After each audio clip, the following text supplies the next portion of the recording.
Welcome everyone, and well done for getting to the interview stage.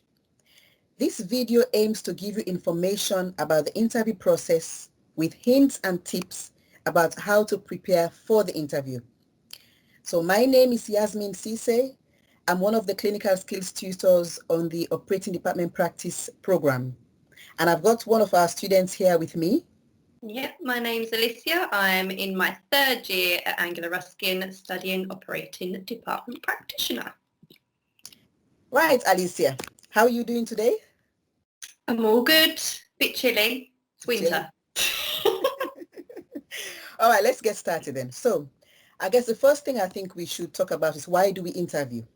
That's the first thing. And I guess one of the things is that obviously it's a requirement of the HCPC, the professional requirement, that we need to do that for all the candidates who come onto the program. And also, I guess it gives us a chance to get to know these candidates who are coming onto the program. Wouldn't you say that are two good reasons to interview? Yeah? Massively. And they get to find out who you are. They get to see some of the lecturers. And I think it's that first bonding type experience. Yes, I think you can call it that. And I guess also for us, we want to understand the candidates, their motivation. So why did they choose to come on this course? We want to find out a bit more about their values, the personal qualities that they have. So I think that's quite crucial, those points there, why we interview. And so I guess from that, we can kind of go on to what the skills we want to see, the key skills that we want to see in these candidates. What would you say some of those skills are, Alicia? I think they need to know themselves. They need to know what their strengths, their weaknesses are. They need to know limitations. They need to be quite flexible. This is a flexible job after all. Definitely be a team worker. It is very much a team job. And just having respect for everyone around them, really, for themselves, for others. Yes, they do need to have respect for people because you're going to have patients who are coming from all backgrounds, all cultures, walks of life, and you need to respect other people that you come across, not only patients, but your colleagues. So practitioners, consultants, doctors, practitioners who work in the theatre department. Apart from those skills, which are really key, we have some other skills as well. I guess I should say the 6 C's. So everyone talks about those, care, compassion, competence, communication, courage, commitment. And these skills are things that we'll mention them later on when we're talking about the interview process. But these are key skills that we want the candidates to show, I guess I should say, throughout the interview process. Yeah. So I guess we pretty much should talk about tips for them to know before they come to the interview.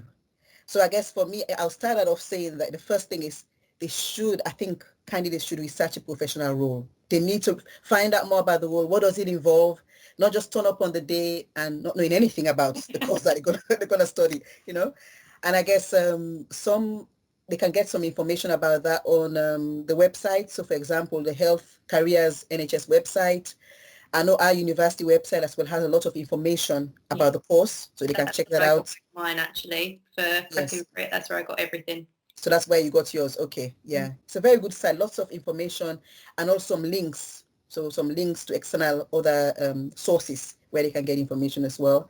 And I guess the key thing as well is just keeping abreast of the news in the media, because lots of things about health in the media, well, especially now with the COVID, it's everywhere, But just keeping abreast with the latest news and developments, what's going on.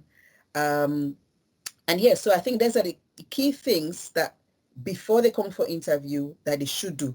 Get that information, get everything ready, make sure they're ready themselves physically and mentally before they come. So obviously, because we've mentioned the COVID, because of the current situation, all of the interviews that we'll be doing will be using either Teams or on Zoom.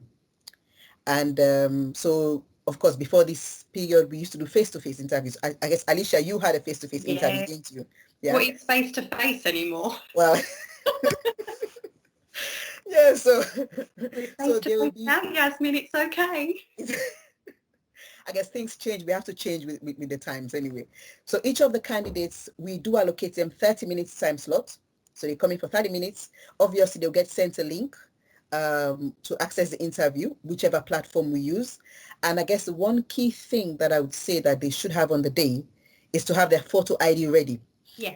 And Alicia, I'll tell you the reason why I say that, because sometimes we have candidates when we are there sitting for the interview and they run off to go finding the ID. And then when they come, which is okay, you can go and get it. But the thing is, when they come back, they're all panicking and sweating and flustered. And now they kind of lose that concentration that they had in the beginning, you know. So it's pretty much having that photo ID ready for the verification checks. Nerve-wracking enough without forgetting it. Exactly. And I guess as we're talking about what they should get on the day, I guess, Alicia, can you just share a few things that you think they should check before the interview starts? Things that they need? Well, check that your camera, your phone, whatever it is you're using, laptop, is working, fully charged, of course, connected to the internet, and your internet is working.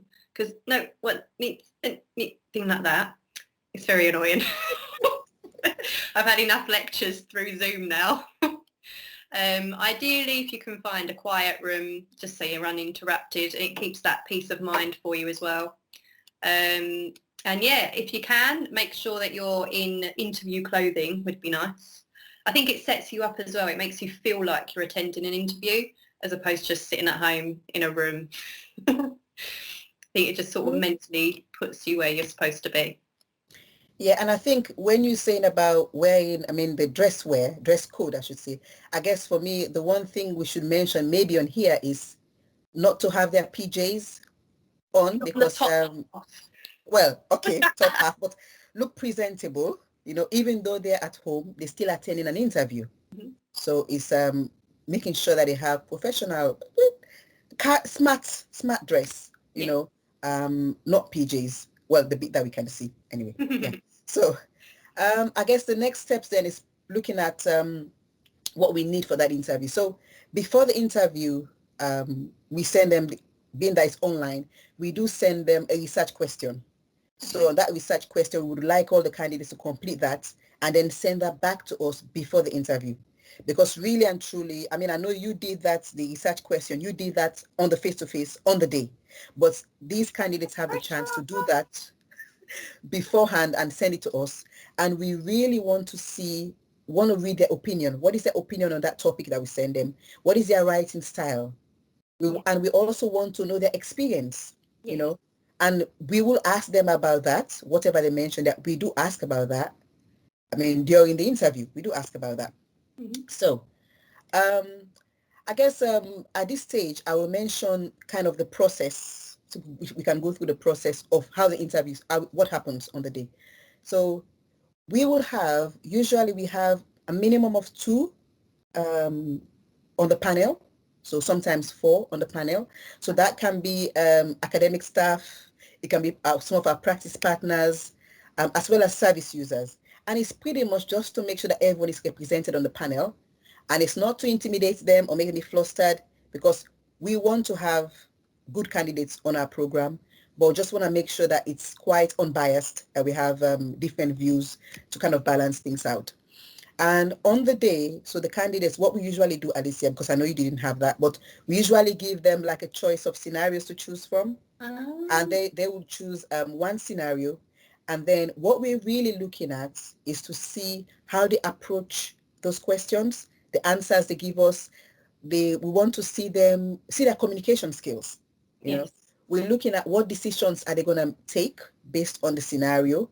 And again, I mentioned earlier on about the 6 C's. So we want to see these 6 C's be embedded in the answers. Let's say, for example of a scenario would be, let's say, I say to you, Alicia, as you're walking along to Sainsbury's in the afternoon, you come across, just by the entrance, an elderly man collapsed by the doors.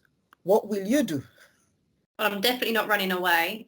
That's actually quite clever, because that's not even medical based. So that's going to give anyone that doesn't come from a medical background the opportunity to say what they'd do. Exactly. So yeah, I guess that is, you want to know that they're going to be caring and that they're looking after them, they're compassionate. That is the 6 C's. So that gets it across quite well, actually. Yeah, so that's what we're looking at, really, pretty much, is just making sure that they express to us what they will do. We want to see their thinking, what's going on in their head, what are they thinking? So they tell us what they're thinking, what are their actions, what they wouldn't do. So, and it's just simple, straightforward. So anyone from any background, medical or not, should be able to answer those questions and give us answers on those scenarios. Well, yeah, it's a real life scenario, isn't it, really? This Yes, could it happen is. at any point. Yes, it is, because that can happen to anyone, anytime, anywhere, because you can even, not even the Sainsbury's, maybe just coming out your front door and there could be someone collapsed there. What are you going to do? Yeah. Everyone's going for walks and runs nowadays. Exactly, with the situation that we have on hand, yeah. So Alicia, I think I'll ask you at this point, again, I know yours was face-to-face, but how did it feel like on the day? What was it like for you, knowing that you're coming for interview, you've been given some information about it? What was it like for you? It was scary, I'm not going to lie about it. It was nerve-wracking. But I think those nerves help you get through it anyway. And if you're not nervous, then I think it really shows that you're not that bothered. Yeah, it was scary, but I think I just tried my best to remain calm. I knew they wanted to see me. You wanted to see who I was. So I just came in, tried to be myself with a wobbly lip that was going every 5 seconds. And just did my best. I just thought of everything that I would do in a normal situation. As you say, that mock scenario is great. And you just sit there and, take that 5 seconds to really think about what you would actually do and give your honest opinion. There's never really going to be a wrong answer. So long as you can justify why you've done something in those scenarios, then you're covered. Unless you're going to sit there and say, oh, I ran away, then maybe you want to look at what you are doing with this job. Yes. But yeah, I just wanted to be myself, go in, and if I was myself and that wasn't good enough, then I knew I'd done my best. But then I'm sure we'll go on to it. We can always reapply next year if we didn't get in. That was always good. Yes, there's that option. Yes, yeah. So do you want to give them a piece of advice at this stage, Alicia? Maybe a few things that they should do or a few don'ts? I don't know. Anything comes to mind? Honestly, it's going to be a different scenario for them anyway because it's going to be on a computer, whereas I was face to face.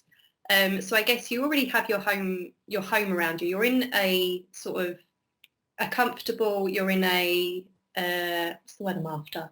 It's a comfortable environment. You feel safe there anyway. So just be yourself. If you don't understand anything, these people are humans. They will understand that you're going to be nervous.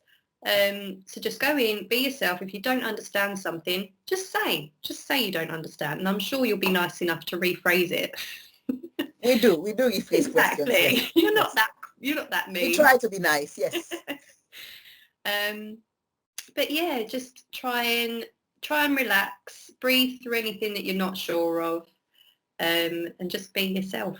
That's all we're after, really. Yeah, I think that's a really, really good advice there, and I guess I will just mention a couple of don'ts that are things that I think they shouldn't do. Don't just learn the answers because it shows.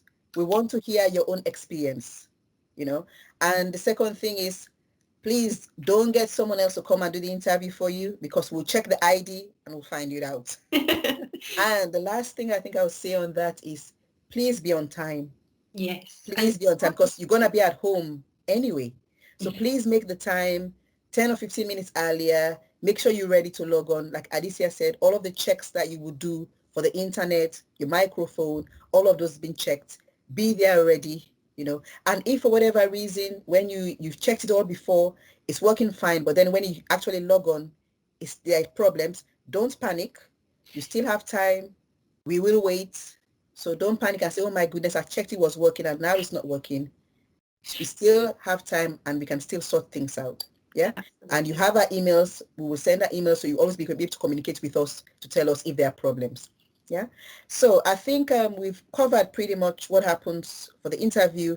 I guess the next step is what happens next. So they've had their interviews and now they're waiting. Mm-hmm. Yes. So we usually try to inform the candidates within 3 working days. I don't know how long it took for you, Alicia, but within 3 working days, we try to inform them so they could check via UCAS. Yes. you know. So and then whichever way it is, successful or not, they will be notified. And I guess those who are successful, there's a different process. But for now, I guess we should just talk about those who are unsuccessful. What's the next steps for them? Mm-hmm. So Alicia, what will you say? Because you mentioned that earlier about trying again next year. What would you say? Yeah, I mean, there are going to be times when people aren't successful, and that could be for a whole range of reasons that they haven't. But just try not to be disheartened, because you will get feedback on why you weren't successful, and work on those. You're always able to reapply for the following year.